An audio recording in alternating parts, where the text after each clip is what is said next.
Coach, obviously, the end of the first period was where kind of that big flurry came. What was it said from your team after that first intermission? They came out, felt like with a little bit of renewed energy in that second. Not a whole lot was said.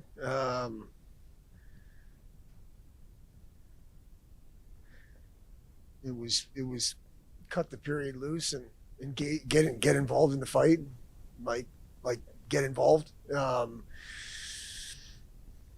Nothing much more than that. What do you think of your team's engagement level in the final two periods? Better. But I think at that score, they take their foot off a little bit. We try to make amends, but it was better. It was better. I liked the way we played in the second and third at parts for sure. I thought there was some parts that looked pretty good. What do you think of your penalty kill? What did you kind of say to your special teams? Well, I think special teams in general, that game is a different game if our special teams are right. We have a 5-minute major. We not only do we not score, we give up a shorthanded goal, and then we take a 5-minute major and give up, whatever it is, two power play goals. So, not a whole lot was said specifically to those units. It was more to the group. The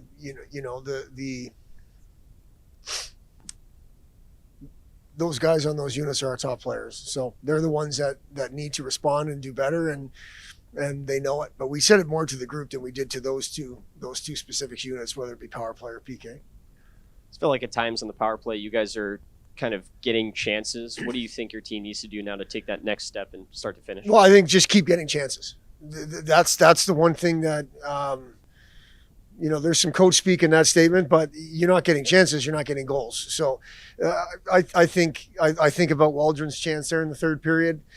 That's a big time save, but those are the type of chances you want to get.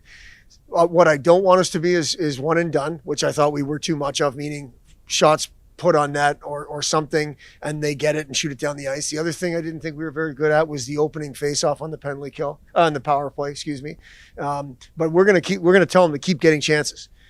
Shoot first mentality, keep getting chances. Pucks will go in if you get chances. If you get no chances, there's no way, you're scoring goals. So that's what we're going to tell the power play tomorrow. We got to keep thinking about shooting. Got to get that face off just so we're not 30 seconds down the ice to go get it. But it's more about chances than it is about results. And we think the better the chances, the more the results will come. Especially in those final two periods, that sophomore line really felt like they were bringing a lot of the energy for your team. On a night like this, what do those guys give to you? They give us lots, and it wasn't just tonight. They've done that every game so far this year. They've been great, but we just can't rely on sophomores to do that. We need older people doing it. Unfortunately, the last weekend and then this weekend we're short numbers with some older people out, which is too bad. But I really like what they've done over the course of their time this season. The sophomore group, in particular, that line, yes, but I think the sophomores as a whole. Clement and Michael Feenstra are turning out to be a pretty darn good D pair.